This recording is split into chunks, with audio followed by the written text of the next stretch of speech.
Salut les filles, alors aujourd'hui je vous reviens avec un tag parce que j'ai été taguée par Céline et Lucie de Urban Lipstick. Si vous les connaissez pas, allez voir leur chaîne et surtout allez voir leur blog qui est vraiment super.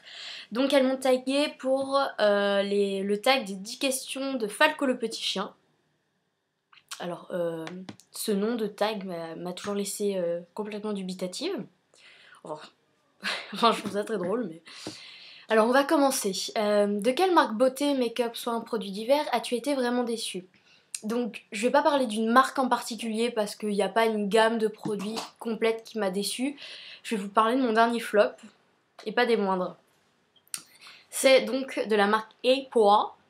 Epoa. Je sais pas comment on dit ce truc. Et c'est une gelée sensuelle auto-bronzante. En fait, non. C'est une soupe sensuelle auto-bronzante s'ils veulent, ou une sauce, mais c'est pas une gelée quoi. Alors, je vais pas vous l'ouvrir parce que j'en fous absolument partout et que j'en ai marre de nettoyer après m'être appliqué de ça. Je vais juste vous faire écouter. J'espère que vous allez pouvoir entendre. Vous entendez ce truc? C'est affreux. Quand on ouvre, on en a absolument partout. C'est une galère infinie à appliquer. Oh, c'est une horreur, c'est pour ça que je l'ai mis 2 fois et j'abandonne quoi. J'en ai foutu partout, je vous explique pas la première fois que j'ai voulu le mettre. Il y en avait partout par terre, c'était complètement affreux. Donc je sais pas ce que vaut la marque vraiment, parce que c'est le premier produit que j'utilise de cette marque. Mais horrible, horrible. Et donc ensuite, la marque que tu aimes vraiment. Alors, une marque qui m'a en tout cas jamais déçue, bah, c'est la marque MAC, tout simplement. C'est pas une marque vers laquelle je me tourne tout le temps parce que bonjour le prix des produits quoi. Mais au moins j'ai jamais été déçue des produits, que ce soit des rouges à lèvres, des paint spots que j'adore. C'est à peu près mon produit préféré pour les yeux. Et même de leur fard à paupières. Alors j'ai fini mon premier quad, enfin qui va être le seul pour un petit moment, mais de fard MAC. Alors je sais pas ce que ça donne, attendez. Ah, voilà. Donc mon premier quad de fard MAC, j'en suis hyper contente. Enfin, c'est vraiment le type de couleur que je voulais pour porter quoi. Et ouais, je comprends tout ce qu'on disait sur les fards MAC, comment on encensait ces produits, c'est vraiment une pure merveille à utiliser. Donc MAC en général, je sais que ça coûte quand même pas mal par rapport à d'autres marques, mais j'en suis hyper ravie quoi. Quel est le prochain achat folie que tu vas faire? Car oui, tu es très faible. Oui, je suis très faible. Le prochain achat folie, alors je sais pas si c'est une folie, mais... Oh si, c'est une folie. J'ai bien envie d'acheter un cake eyeliner et notamment celui de Make Up Forever, si j'arrive à le trouver. S'il est chez Sephora, parce que je ne l'ai pas vu sur le site de Sephora et je suis trop deg de pas le trouver. On lui coûte une quinzaine d'euros, donc c'est pas la big folie, mais en même temps, enfin, j'ai plein d'eyeliner en crème, en stylo, donc bon, c'est pas vraiment utile quoi, mais j'ai bien envie de tester ce genre de produit. Ensuite, quel est le montant minimum et le maximum que tu dépenses en budget beauté par mois? Il faut pas que mon mec regarde cette vidéo. Minimum, bah minimum 0 quoi, que ça m'arrive jamais je crois d'acheter 0 maquillage ou 0 fringues par mois. Je suis un peu tarée en fait. Ouais, mais on va dire une vingtaine d'euros minimum et max, je sais pas, max 150 euros quoi, quand c'est vraiment ouh, c'est la fête quoi. Mais bon, généralement j'essaye de me calmer un peu, mais c'est les mois où je me dis vas-y je me calme, j'achète pas de gros maxi trucs, que je vais acheter plein de petits trucs, et c'est là que ça va faire la plus grosse facture au final. Oui, je prenais ça dans mes mains, parce que c'est ce que je porte sur les lèvres, et ça a été ma dernière folie. C'est un vernis à lèvres d'Yves Saint Laurent, donc que j'ai là sur les lèvres. J'ai fait des swatchs sur mon blog et une petite revue comparative avec les Superstay de Maybelline. Merveille. J'en suis absolument fan, j'adore. Enfin, petite parenthèse qui n'a rien à voir. Alors, quelles sont tes boutiques fétiches dans ta ville ou à proximité? Alors, mes boutiques fétiches, si c'est beauté, je sais pas, parce que j'achète énormément sur le net. Beauté, on va dire, bah Sephora, j'aime bien y aller, mais généralement je vais chez... Je recommence. Généralement je vais chez Sephora quand je sais vraiment ce que je vais acheter. C'est rare que j'aille chez Sephora comme ça pour aller faire un tour. J'ai vraiment une idée en tête, sinon j'aime bien aller chez Saga. Pour celles qui connaissent pas, c'est un peu...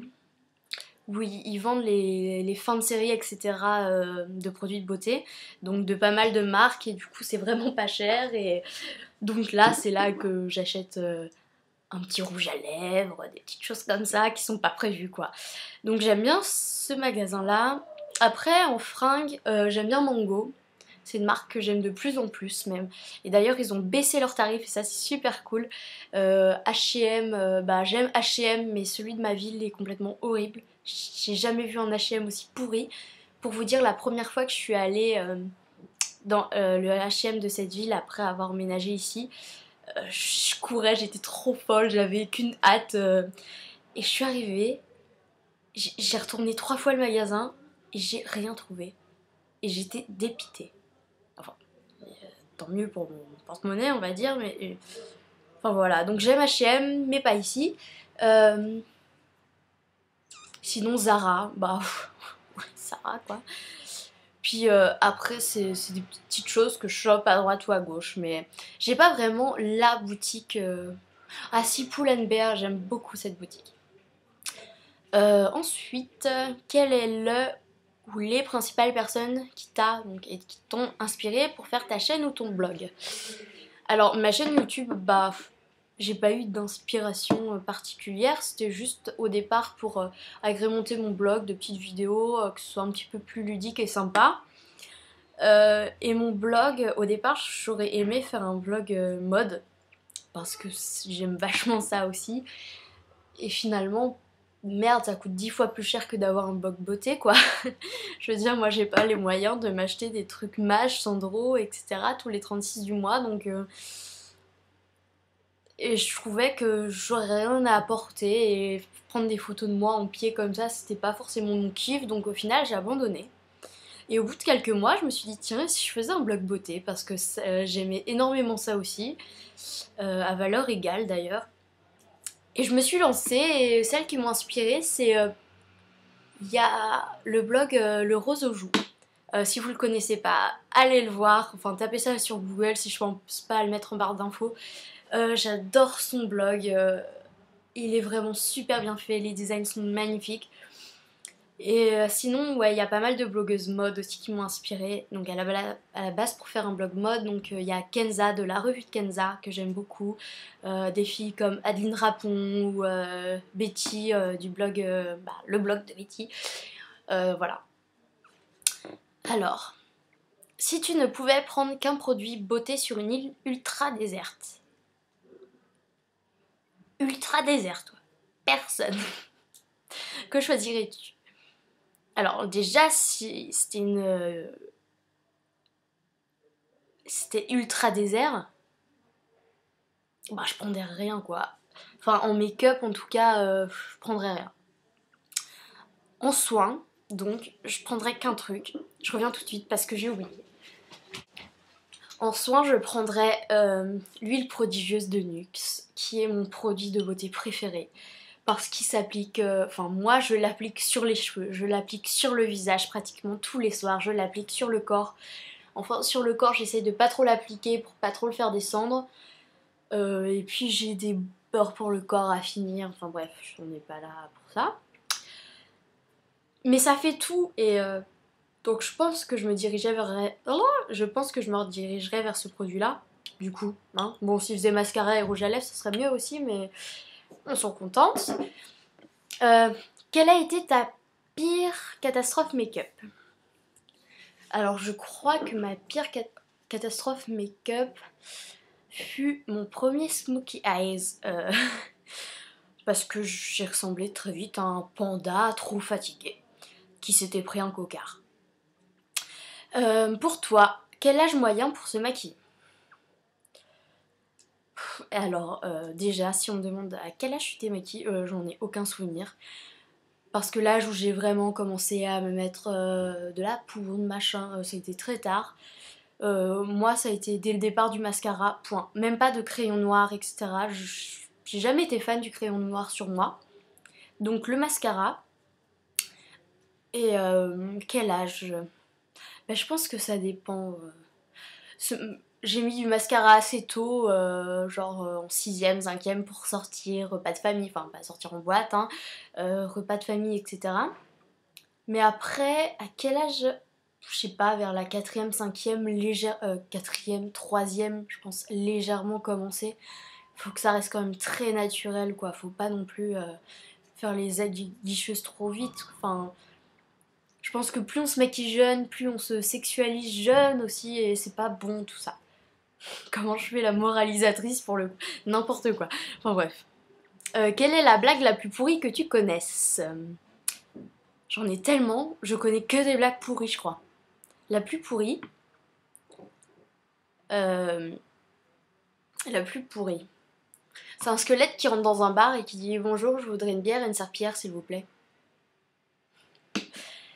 Quelle a été ta pire catastrophe en matière de coupe et de couleur de cheveux? Alors, j'ai jamais été super exubérante en coupe et en couleur, j'ai à peu près eu toujours la même coupe de cheveux et à peu près la même couleur de cheveux. Enfin, à part j'ai fait 2-3 mèches quand j'étais gamine, c'est tout. Donc ma pire catastrophe, ce serait plus une coiffure, quoi. C'était genre quand j'étais petite et que ma mère me faisait 2 kikis sur la tête comme ça, enfin comme des chignons de danseuse de chaque côté. Enfin c'était ignoble, ça ressemblait à une espèce de fourmi avec des... comment on appelle ça? Des antennes trop courtes? Je vous le fais bien. Ouais, c'est un peu une catastrophe, mais au pire on s'en fout, j'étais gamine et puis voilà. Mais ouais, j'ai jamais genre eu les cheveux rouges, bleus, verts, non, enfin, ça m'a jamais attiré quoi. Si pendant un temps, je me serais bien fait des mèches roses pour faire genre comme Avril Lavigne. Mais bon, ça m'est passé aussi. Bon les filles, déjà merci de m'avoir tagué. J'espère que mes réponses vous auront plu. Je remarque vraiment que je galère à regarder droit devant moi. Je papillonne un peu partout.